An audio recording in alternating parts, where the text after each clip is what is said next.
അപ്പോൾ നോക്ക് ഞങ്ങളിതാ നിലമ്പൂർപ്പാട്ട് സ്ഥലത്താണ് നിൽക്കുന്നത്. നിലമ്പൂർപ്പാട്ടിൻ്റെ കറങ്ങി നടക്കുന്ന നേരെ ഓപ്പോസിറ്റാണ് ഈ മത്സ്യങ്ങളൊക്കെ ഉള്ളത് കേട്ടോ. അപ്പോൾ ഞങ്ങൾ കാര്യമായിട്ട് കാണാൻ പോയത് ഈ മത്സ്യങ്ങളെയാണ്. അപ്പോൾ നമുക്ക് അതിൻ്റെ ഉള്ളിൽ കയറാം. ടിക്കറ്റൊക്കെ എടുത്ത് ഒരാൾക്ക് 100 ഒരാൾക്ക് 80 രൂപയായിരുന്നു കേട്ടോ. അപ്പോൾ ഞങ്ങൾ ടിക്കറ്റൊക്കെ എടുത്തു.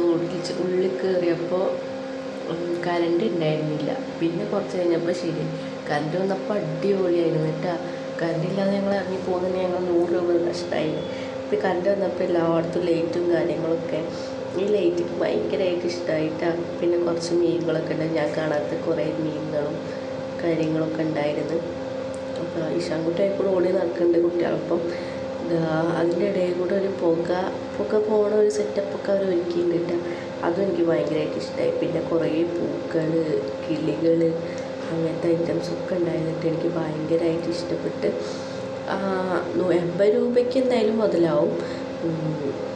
പക്ഷെ പാട്ടുത്സവത്തിന് നമ്മൾ എന്നുള്ള പോലെ ഏതും കാർണിവലും ഗാനമേളയൊക്കെ അല്ലേ. പക്ഷെ ഇപ്രാവശ്യം ഒരു വെറൈറ്റിയായി എനിക്ക് നന്നായിട്ട് ഇഷ്ടപ്പെട്ടു. കാർണിവലാണെന്നാണ് ഞാൻ പോണില്ല വിചാരിച്ചത്. പക്ഷേ ഇത് കണ്ടപ്പോൾ ഞാൻ ആരോ എന്നോട് വന്ന് പറഞ്ഞു, അപ്പോൾ ഇതുണ്ടെന്ന് പറഞ്ഞപ്പോൾ ഞാൻ ഇറങ്ങിയതാണ്. അല്ലെങ്കിൽ ഞാൻ പാട്ടുത്സവത്തിനൊന്നും പോയില്ലായിരുന്നു. അപ്പോൾ ഇതാ കുറേ മീനുകളും, ഇഷാൻകുട്ടിക്ക് മീനുകളൊക്കെ ഭയങ്കര ഇഷ്ടമാണ്. അപ്പം ഞാൻ അവർക്ക് കാണാൻ വേണ്ടിയിട്ട് പോയതാണ്. കാര്യമായിട്ട് നിർബന്ധം പിടിച്ച് ഞാൻ പോയതാണ്. അപ്പോൾ കുറേ പൂക്കളും ചെടികളും നമ്മൾ കാണാത്ത പല പല മീനുകളൊക്കെ ഉണ്ടായിരുന്നു കണ്ടോ.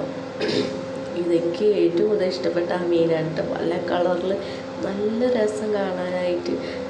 കുറേ മീനുണ്ട്. അവിടേക്ക് ചില മീനുകൾക്കൊക്കെ മുറിയായിട്ടും അങ്ങനത്തെയൊക്കെ നല്ല തിരക്കുണ്ടായിരുന്നു കേട്ടോ. കറണ്ടില്ല പറഞ്ഞപ്പോൾ തന്നെ തിരക്കുണ്ടായിരുന്നു. എന്നാലും തിരക്കിനൊരു കുറവുണ്ടായിരുന്നില്ല. എന്നിട്ട് പിന്നെ പലതൊക്കെ റെഡിയായി.